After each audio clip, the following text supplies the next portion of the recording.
Memang keuntungan-keuntungannya ini pertama-tama dengan self disclosure ini kita bisa memotivasi orang lain ya. Kalau memang yang dibuka ini adalah positif ya. Yang kedua bisa menambah pengetahuan untuk orang lain ya, itu ya. Sehingga memang di sini ada akibat-akibat yang positif untuk orang lain. Nanti mengenal diri kita lebih baik sehingga dalam hal selanjutnya mungkin komunikasi kita akan lebih efektif. Ya. Dalam hal ini komunikasi lebih efektif kalau kita membuka diri, dan ini salah satu faktor ya dalam hal strategi komunikasi yang efektif itu adalah membuka diri. Di samping itu juga kita bisa saling menyesuaikan karena kita tahu siapa dia dan siapa saya ya. Jadi ini kita bisa saling menyesuaikan, itu yang sangat menguntungkan. Ada yang keuntungan yang sangat tinggi adalah menjaga kebugaran kita. Dengan keterbukaan maka kita akan jasmani kita akan lebih sehat ya. Karena apa? Tidak ada yang digenggam ya.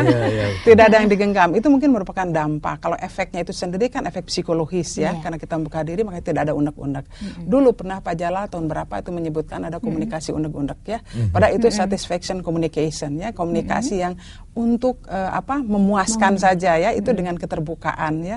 Nah, jadi ini itu efek. Tapi dampaknya itu dengan keterbukaan kita menjadi lebih segar, lebih bugar, jasmani kita lebih terawat ya. Itu saya kira yang memang orang tidak pernah memikirkan sampai di sana kalau orang terbuka itu.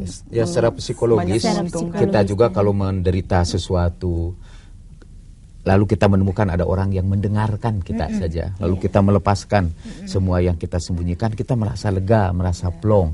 Dan karena secara psikologis kita menjadi lebih sehat, maka nanti juga secara fisiologis, secara jasmaniah kita juga lebih sehat. Jadi kalau saya di keluarga saya sering membuat sebuah slogan, terus teranglah agar terang terus ya.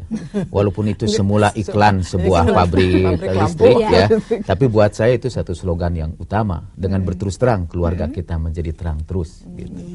Menjadi jelas semuanya ya Pak ya.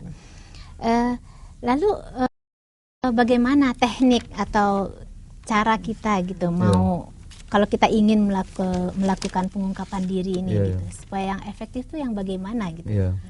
Kalau kita sudah memutuskan bahwa akhirnya kita harus ungkapkan harus juga dengan mempertimbangkan untung ruginya itu, ada beberapa pertimbangan lagi yang harus kita perhatikan. Pertama, kita harus melihat diri kita. Atas dasar apa kita ini mau mengungkapkan diri? Kalau dasarnya hanya untuk menyerang orang lain, untuk merusak hubungan interpersonal, jangan ungkapkan itu. Contohnya gimana? Misalnya ada sesuatu yang kita benci dari orang yang kita cintai itu. Saya tidak senang misalnya dengan cara dia merokok di depan saya. Tapi selama berapa saat itu kita simpan untuk memelihara hubungan. Satu saat kita ingin ledakan juga ketidaksenangan kita ini, tapi dengan maksud supaya dia sakit hati. Ya. Itu motivasinya sudah tidak begitu baik.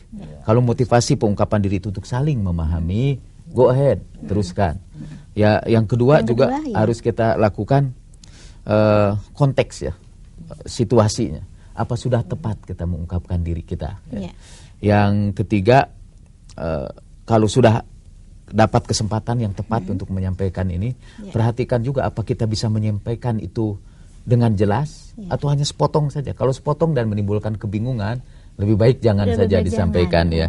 Jadi karena itu kita cari waktu yang paling baik untuk itu. Jadi kita sampaikan pada waktu yang tepat, lalu juga pada tempat yang tepat, dan yang harus kita pikirkan apa manfaat dari self disclosure ini. Jadi akibat. Ya, akibat-akibatnya harus baik ya Pak ya. Harusnya baik ya. Harus baik. Jadi bukan untuk menyerang atau menjatuhkan justru ya.